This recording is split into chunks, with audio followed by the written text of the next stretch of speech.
नमस्कार, मैं शुभी महेश्वरी और आप देख रहे हैं न्यू इंडिया हेडलाइन। राजस्थान में जीत दर्ज करने के बाद बीजेपी में अब मुख्यमंत्री चुनने के लिए बैठकों का दौर जारी है। सीएम पद के लिए तगड़ी रेस चल रही है। राजस्थान में बीजेपी ने प्रधानमंत्री नरेंद्र मोदी के चेहरे पर चुनाव लड़ा था। राज्य में सीएम उम्मीदवार घोषित ही नहीं किया गया। ऐसे में चर्चा यही है कि बीजेपी नए चेहरे पर दांव लगाएगी।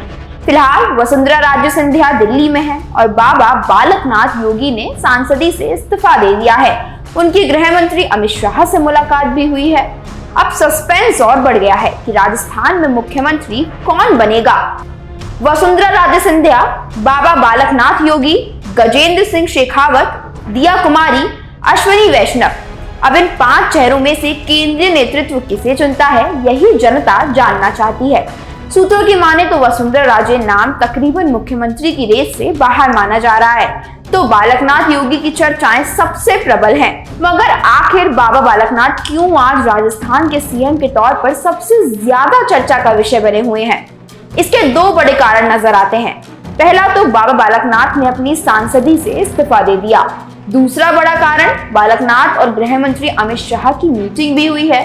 तो क्या राजस्थान के सीएम के लिए अगला नाम बालकनाथ का होगा? वैसे बालकनाथ सीएम के दावेदार पहले से ही शुमार हैं।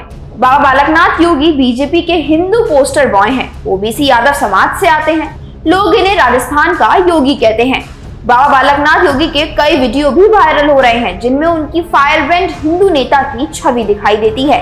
बाबा बालकनाथ उसी नाथ संप्रदाय से आते हैं जिससे यूपी के मुख्यमंत्री योगी आदित्यनाथ। अगर योगी आदित्यनाथ गोरखपुर में नाथ संप्रदाय के पीठ गोरखधाम के महंत हैं, तो बाबा बालकनाथ हरियाणा के रोहतक में मस्तनाथ मठ के महंत। 2019 में तो अलवर के सांसद बने थे। ये उनका पहला ही चुनाव था और अब वो दूसरा चुनाव विधायकी का जीते हैं।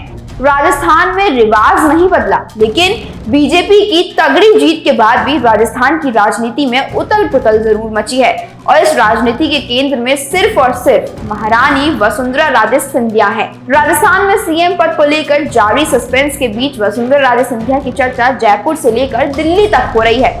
कहा जा रहा है कि केंद्रीय नेतृत्व ने उन्हें दिल्ली बुलाया और वो देर रात जयपुर से सीधा दिल्ली चली गई।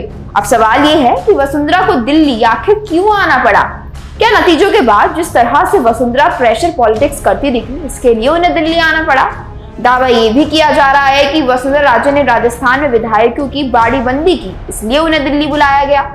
क्या वसुंधरा राजे को ये भनक लग गई कि उनका मुख्यमंत्री बनना मुश्किल है और उनकी प्रेशर पॉलिटिक्स काम नहीं करेगी, इसलिए वो हाईकमान को मनाने के लिए दिल्ली आई? खैर, वसुंधरा राजे अब कह रही हैं कि पार्टी हाईकमान का जो भी फैसला होगा वो उन्हें पूरी तरह से मंजूर होगा। मगर आपको क्या लगता है, वसुंधरा राजे और बाबा बालकनाथ में से कौन बनेगा राजस्थान का सीएम? अपनी राय हमें कमेंट करके जरूर बताएं। धन्यवाद।